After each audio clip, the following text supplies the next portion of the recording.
Doutor Miguel Ângelo, muito boa noite, bom Muito ano boa para noite. si. Fico também eu muito contente de saber que tudo isto já é feito aqui na Madeira e que é uma preocupação também dos madeirenses estas alterações climáticas que infelizmente temos vindo a assistir. Antes de mais nada, boa noite a todos os espectadores e bom ano para todos. Sim, efetivamente é uma das áreas de trabalho do Isoplexis, a questão da monitorização das alterações climáticas na agricultura, estudando quer os agrossistemas, quer as culturas de interesse para a região. Muito bem. Nós temos aqui uma série com a ajuda do Dr. Miguel Ângelo, para conseguirmos perceber o porquê destas alterações climáticas. E mas que alterações climáticas são? Por exemplo, nós agora não estamos a ter o tempo de inverno que tínhamos, não é? Este calor é atípico. A Austrália está a arder. E, portanto, tudo isto já foi devidamente estudado, explicado. O que é que muita gente não quis entender? Quais são, nesta altura, portanto, as previsões das alterações para o século? É assim, as alterações climáticas resultam de um aumento do aquecimento global do planeta. E esse aumento do aquecimento global do planeta resulta da acumulação de gases de estufa, que são libertados devido à nossa atividade. Aliás, podem ver neste slide que está a ser agora mostrado, é o mapa mundi em que as partes que estão coloridas, que são aquelas para as quais nós temos previsões, demonstram perfeitamente que irá haver um aumento de temperatura até o final do século que poderá atingir os 5 graus. 5 graus nas zonas mais avermelhadas e mais carregadas. Isso implica que é um aumento bastante drástico de temperatura, quer para o ser humano, quer para os ecossistemas e sobretudo, neste caso, para as plantas.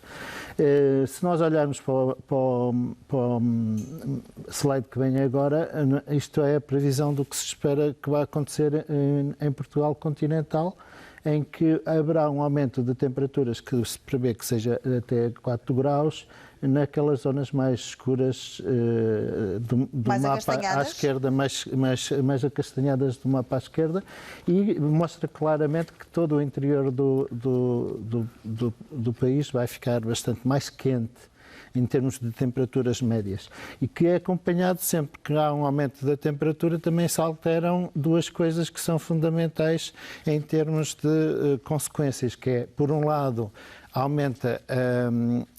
diminui a precipitação e aumenta a insolação. Quando falamos em insolação, estamos a falar de radiação que atinge a superfície terrestre e, se não houver vegetação, vai depois desviar-se para o calor, para o infravermelhos, ou então, devido aos gases de estufa, irá desviar-se para os ultravioleta. E os ultravioleta são um problema adicional porque provocam doenças, quer no ser humano, e stress nas plantas. O que acontece, e que mostra aquele mapa muito bem, que gostaria de, não sei se é possível mostrar Qual deles? novamente. O primeiro? O segundo. O segundo, de Portugal. De Portugal é que aí está.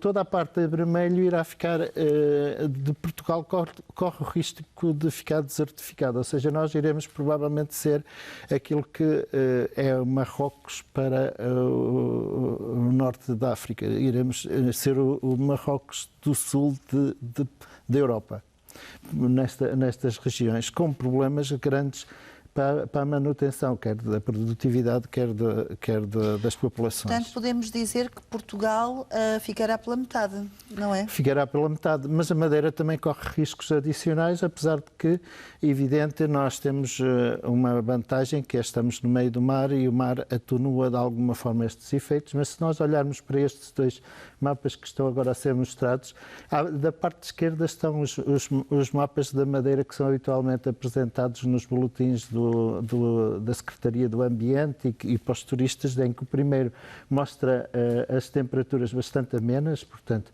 as temperaturas de 18 graus, médias de 18 graus de amarelo na Costa Sul, e o mapa de baixo mostra-nos aquilo que são as precipitações que existiam na Madeira, e que havia muita umidade, podendo haver precipitações.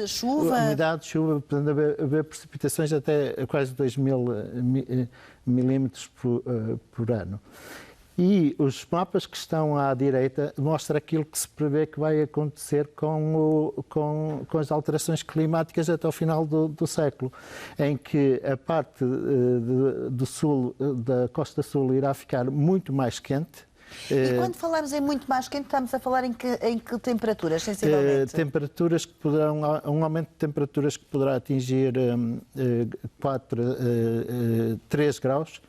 3 graus e meio, e estes 3 graus e meio, estamos a falar em temperaturas médias, porque nós temos que perceber que um dos grandes problemas que existe com as alterações climáticas é que as temperaturas variam e há alturas em que nós temos picos de temperatura, uma das consequências são eventos ou acontecimentos extremos, com aumento da temperatura e numas alturas, ou então com cheias repentinas, precipitação muito grande e cheias. E quem não se lembra dos incêndios no Funchal, precisamente lá está pouca umidade e muita temperatura. Sim. Portanto, na Madeira a precipitação irá diminuir, a umidade e a precipitação irá diminuir 57%, sobretudo na costa norte, que é a grande...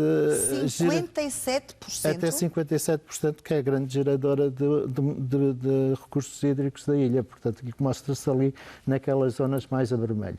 O mapa, o slide seguinte, mostra precisamente quais serão as possíveis consequências. Isto é, o que se prevê que vai acontecer às populações, a nível da Europa até ao final do século, prevê-se que poderão morrer mais de 500 mil de pessoas em cada um destes eventos extremos ou acontecimentos extremos de aumento da temperatura, como aquele que houve no ano passado, há 2 anos, no continente, em que a temperatura no norte atingiu quase 50 graus. A mortalidade e a morbidade das pessoas, sobretudo as mais idosas, pode ser de 5.000, como aconteceu nessa altura, 5.000 pessoas ano, e por isso prevê-se que possam, com estes acontecimentos, haver mais de 1 milhão de mortes só por causa do calor até ao final do século.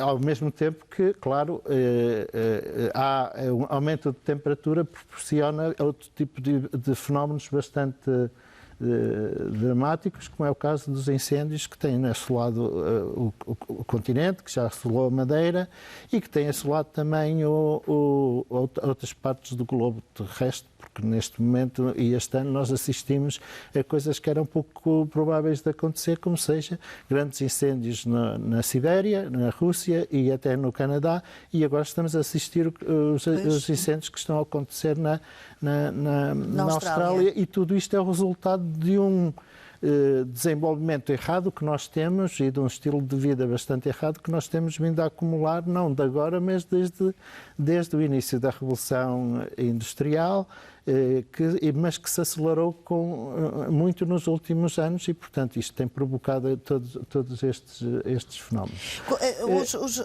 Como é que se, no fundo, tudo isto tem gravíssimas consequências? Não são graves, são gravíssimas consequências, nomeadamente na agricultura. Sim, na agricultura. Nós estamos precisamente a estudar a questão da agricultura porque é assim,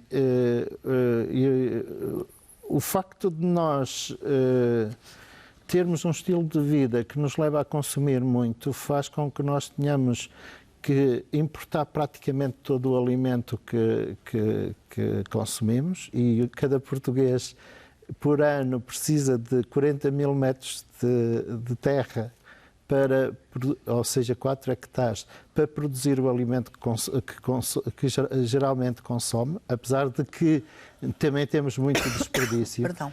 E como nós, na Madeira, temos uma taxa de autossuficiência que é inferior a 37%, o que implica que nós temos que estar constantemente a importar alimento. E essa importação de alimento faz com que, adicionalmente, nós possamos produzir, porque ou provocamos a produção de 1 a 16 toneladas de dióxido de carbono, que é um dos gases de estufa, por cada tonelada de alimento que trazemos, ou do continente, ou da América, ou da Europa, ou de outras zonas do globo terrestre. Então, a única maneira de nós geralmente dizemos que não estamos a contribuir para as alterações climáticas, mas no nosso dia-a-dia nós estamos todos a contribuir. E a única maneira de impedir que isso aconteça é manter alguma capacidade produtiva na nossa região e tentar produzir mais alimento localmente. E também produzir mais bens de consumo localmente para impedir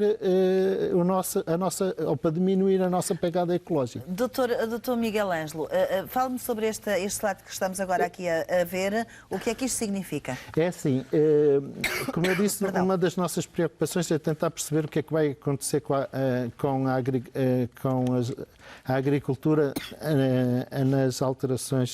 devido às alterações climáticas. E então, o que nós estamos a fazer é desenvolver um projeto que eu depois vou apresentar de seguida, que se baseia na utilização das séries climáticas, ou seja, as séries de dados do clima históricas, com 30 anos, que é isto que está a ser apresentado, e as séries que estão, e séries mais recentes do clima de 10 anos. Os dois primeiros mapas, eu gostaria que, se fosse possível, mostrar então primeiro o primeiro deles. Aqui está? É este? Não, os dois anteriores. Os dois anteriores... Não, então é esse mesmo. É este, então. Este mapa é o mapa das séries históricas que vão desde 1961 até 90. E se nós virmos, isto é as variações de temperaturas mensais, nós tínhamos uma altura do ano bastante fria que começava em novembro e terminava por volta de maio. Sim. O mapa seguinte é a mesma séries, mas mostra-nos o que acontecia em termos de precipitação. Ou seja, nós tínhamos períodos chuvosos que começavam em outubro e que terminavam por volta de abril. No mapa a seguir é-nos apresentado o que acontece. Mudaram totalmente as cores. O que acontece com a série mais recente, que vai desde 2008 a 2018. E se nós virmos, o período frio é muito menor, já praticamente vai de dezembro a março, e os períodos quentes, portanto, há um aumento brusco da temperatura, sobretudo, não só ao nível da costa sul, mas inclusive da costa norte. E esses períodos de temperaturas mais amenas ou quentes também ocorrem na costa sul durante o inverno. E por isso é que nós estamos agora a registrar temperaturas anormais, porque o número de noites subtropicais, que são noites em que a temperatura está acima dos 20 graus, aumentou drasticamente em resultado de um aquecimento da ilha. E isso tem consequências na precipitação. Este mapa é da série recente com a precipitação e nós vimos que temos períodos de precipitação que estão reduzidos essencialmente a outubro, novembro e depois fevereiro, março, na maioria das situações. O que leva àquela diminuição de recursos hídricos que eu falei anteriormente.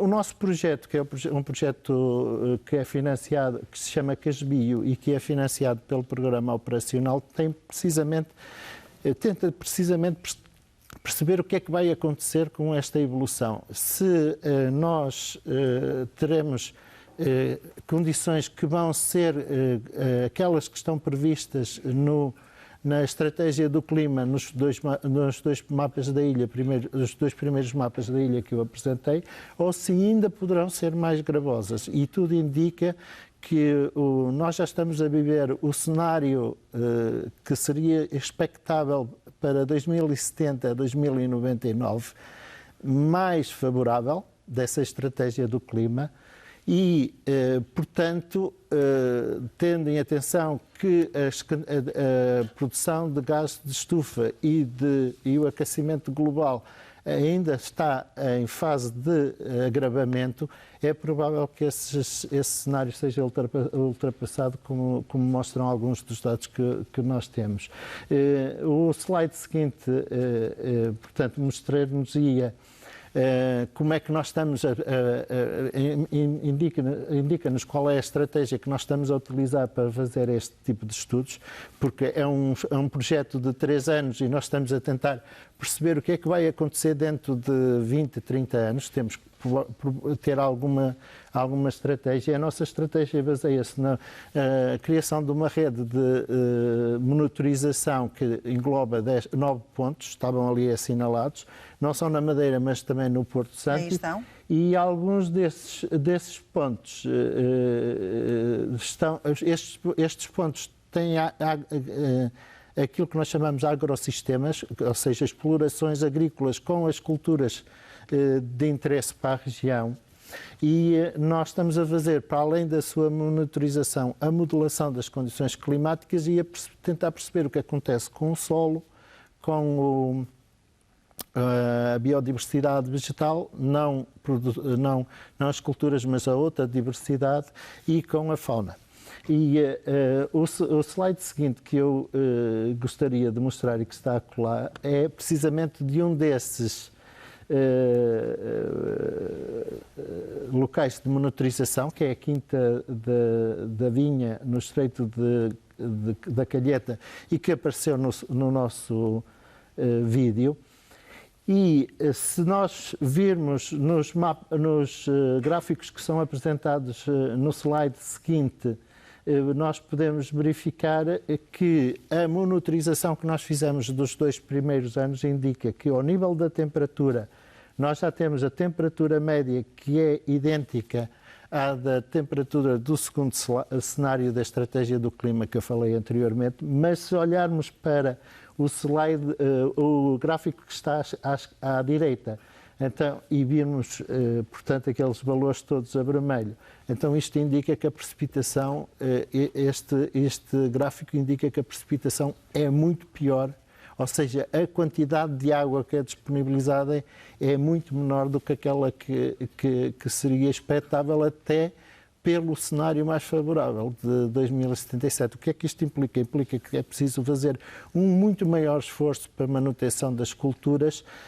com regas e com estratégias de adaptação, porque as culturas dependem, a produtividade destas culturas depende não só da temperatura, mas também da quantidade de água que está no solo e do balanço que existe entre a água que está no solo e a atmosfera através da evapotranspiração. E neste momento toda a costa sul da Madeira está num stress hídrico já bastante grande, o que implica grandes esforços de rega e que vai fazer com que, obrigatoriamente, qualquer cultura que nós queiramos fazer tem que ter mais disponibilidades hídricas, o que nós sabemos que à partida não vai ser possível.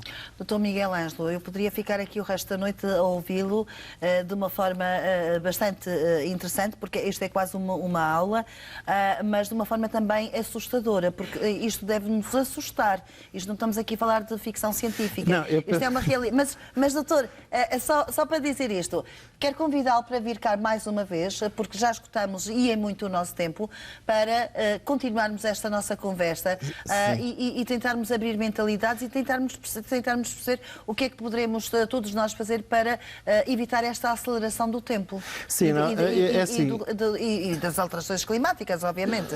Agradeço o convite. De qualquer forma, as pessoas não têm que estar alarmadas, têm que estar cientes de que depende de cada um de nós lutar contra estas alterações e adaptar-nos a essas alterações, adquirindo hábitos e desenvolvendo ações de mitigação, porque passa por cada um de nós, na realidade. Muito obrigada por ter vindo aqui ao programa. Obrigado.